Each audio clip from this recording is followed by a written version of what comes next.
Sometimes we have to ask ourselves, what's using my life? Heard a guy give a lecture one time that says, we are today what we were when. And he was talking about the fact that we, to a great extent, behave, think, react because of some previous experience that we've had. One of the things that we know about life is that it is always changing. Sometimes you're up, sometimes you're down. Sometimes things go real well, and sometimes they don't. Sometimes you're happy, and sometimes you're sad. Now that's that thing called life. And when we begin to understand and know that, accepting that reality that we will never ever have things just on an even keel all the time, that you're going to have some ups and you're going to have some downs, but during those down moments, that's where the growth takes place. That's where the work is. See, anybody can feel good when they have their health, their bills are paid, they have happy relationships, business is successful. Anybody could be positive then. Anybody can have a larger vision then. Anybody can have faith under those kinds of circumstances. Am I correct? See, but the real challenge of growth, mentally, emotionally, and spiritually, comes when you get knocked down. Somebody said that adversity introduces a man to himself or a woman. How you handle it, that's where the growth takes place. When I was facing some challenges, I had a guy say something to me, and I suggest this is one of the first things that you want to do when you're facing a challenge. You want to get unstuck. Evaluate where you are. Look at it, assess yourself. Assess yourself and assess the situation. What brought you there? What role did you play?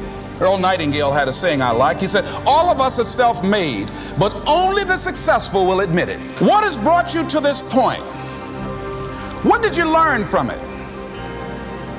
Are you learning anything, or are you doing it over and over and over again?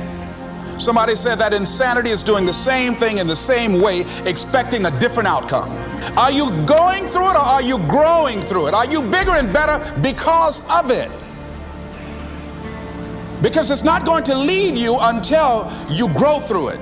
I was going through a major challenge in my life that was wearing me out, that was using me. You see, your mind is when you go into a service station to get gas, you don't go in there and just start pumping. When you push the lever up, it clears the previous bill.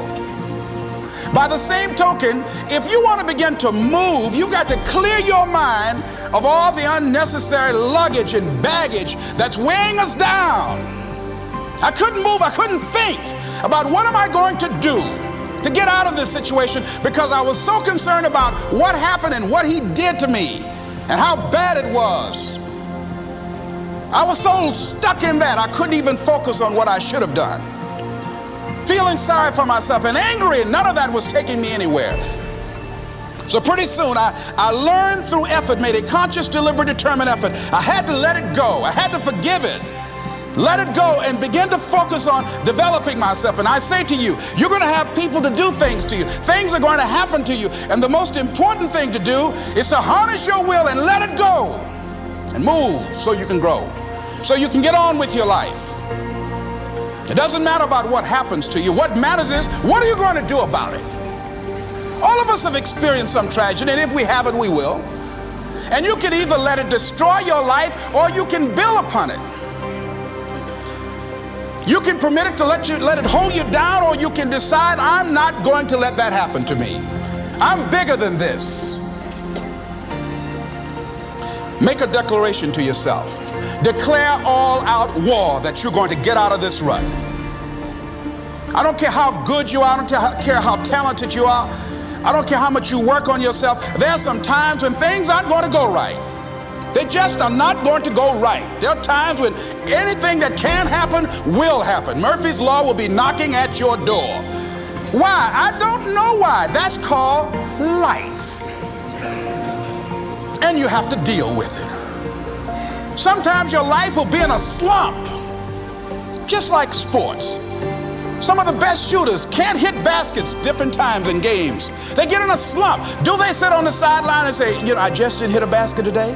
No, they continue to execute. I suggest to you that if you are facing a challenge, don't stop. Stay busy. Work your plan. Continue to do those things that you know that work for you after you have evaluated yourself in the situation. Continue to move. Stay busy, stay busy, stay busy. Find somebody that you can help so you can forget about you for a moment. See, sometimes the best thing to do is to be. Sometimes you have to just back up and go within yourself. A bow and arrow, you can't take a bow and just push it out an arrow. You just can't push the arrow out. You have to pull it back and then release it.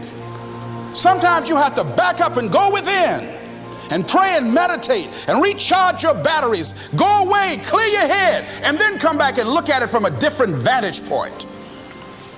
Don't operate while you're under the spell or the effect of what's going on. Next thing is that you've got to activate the thinker in you. Don't allow your emotions to control you. We are emotional, but you want to begin to discipline your emotion. If you don't discipline and contain your emotions, they will use you. Your mind goes on automatic, just like a guard. You know, I loved reading the book called As a Man Thinketh by James Allen. He uses the analogy of the mind being like a garden. You know, weeds don't have to have any encouragement to grow. You don't have to water them. They don't have to get sunshine. They don't have to have fertile ground. They will grow through the cracks of a sidewalk. Am I right? But if you want to grow orchids or roses or any kind of exotic flowers, there are special processes and procedures you must go through. Well, by the same token, you don't have to force yourself or motivate yourself to think negatively, to be depressed, to hate somebody, to want revenge, to want to get back at somebody, to beat yourself up over the head, to feel loaded with guilt. You don't have to make any effort to do that. Your mind is on automatic. It will do that by itself. But if you want to begin to move into your own personal greatness, if you want to begin to really enjoy a happy, successful, healthy life, you've got to be willing to go against the tide. You've got to be willing to harness your will and say, in spite of this, I'm in control here. I'm not going to let this get me down. I'm not going to let this destroy me. I'm coming back, and I'll be stronger and better because of it. You have got to make a declaration that this is what you stand for. You're standing up for your dreams. You're standing up for peace of mind. You're standing up for health. You want it, and you're going to go all out to have it. It's not going to be easy. When you want to change, it's not easy. If it were in fact easy, everybody would do it. But if you're serious, you'll go all out. So yes, I'm going to turn this situation around. I'm not going to sit back and moan and cry over what happened and what went wrong and who did what. I'm going to do something about this situation. The next thing that is important is that expect things to get better for you, because they are. See, life is cyclic. You're not, whatever experience you're having right now, it has not come to stay. It has come to pass. Not to stay, just to pass. It's just going through. The biggest challenge is to know what's happening. This is a part of this thing we call life. This too shall pass. And maintaining perspective, putting it in perspective. The other thing is, take full responsibility for your life. Accept where you are and the responsibility that you're going to take yourself where you want to go. Someone said we have two primary choices in life. We can either accept conditions as they exist, or we can take the responsibility to change them. See, a lot of people want to exempt themselves from taking responsibility. All they want to do is talk about the problem. Every time you see them, they'll tell you their story over and over and over and over again. No. You want to take responsibility for your life.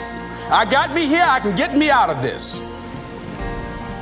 And I'm getting out. I'm not going to be a volunteer victim. George Bernard Shaw said there are two kinds of people in life. You know, he said those that make things happen, those that watch things happen, and those that don't know what happened. And he said the people that get along in this life look around for the circumstances that they want, and if they can't find them, they make them. They create them. So part of beginning to get unstuck, you've got to decide that the behavior pattern that you have adopted doesn't work for you. You've got to change your strategies, and changing your strategy means reinventing your life, recreating you, and you have the power to do that. You can decide that you're going to change, that you're not going to be a wimp. You can decide that you're going to stand up to life. You can decide that I'm going to live each day as if it were my last.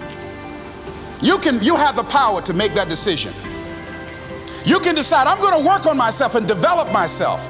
I'm going to empower me. And all of these things that are happening to me right now, they're just temporary inconveniences. They're not stronger than I am.